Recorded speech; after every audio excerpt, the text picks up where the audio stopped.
Ngayong Semana Santa, dinarayo ng mga deboto ang pinaniniwalaang mapaghimalang imahe ni Lolo Uweng sa Laguna. Pamilyar ba kayo sa kanyang kwento? Live mula sa San Pedro City, may Express report si JC Cosico. JC, marami na bang mga deboto dyan at ipakilala mo nga sa amin kung sino itong si Lolo Uweng? Ruth, tuloy-tuloy pa rin ngayong pagpunta ng mga deboto rito po sa Lolo Uweng Shrine. Dito po yan sa San Pedro City sa Laguna. Ang ilan nga po sa kanila galing pang Metro Manila at ibang mga bayan dito po sa Laguna. Dinarayo po ng mga nais gumaling sa kanilang mga sakit ang Shrine of Jesus in the Holy Sepulchre dito po sa Barangay Landayan. Mapaghimala raw kasi ang life-sized wooden image ng puon. Bit-bit po ng mga deboto ang kanilang mga personal na hiling at dasal para sa bansa na nais po nilang ibulong kay Lolo Uweng.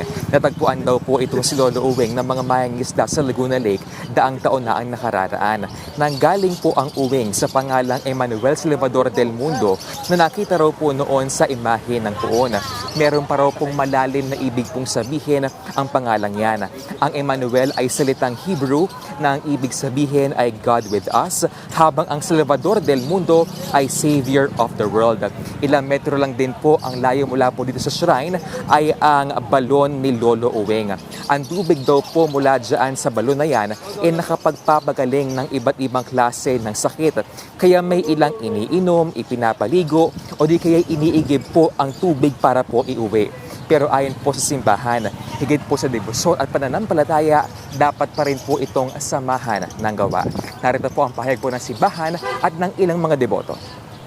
Last year or 2 years ago nagka-dengue po yung anak ko. Talagang delikado na siya. Napahirang ko na siya nung tubig na galing dito. Biglang na lang nag-37, gano'n, nawala na yung lagnat. Na yun sana continuous na gumaling, fast healing, saka yung sa family ko, saka sa mga tao around me na who pray for me during my operation, saka sa country din na sana maging maayos na din lahat. Sapat ang biyaya ng Diyos. Pero kailangan din nating kumilos sa ating sarili, magpursigi, magtiyaga, dahil sa pagtitiyaga, dito natin mararanasan na kasama natin ang Diyos.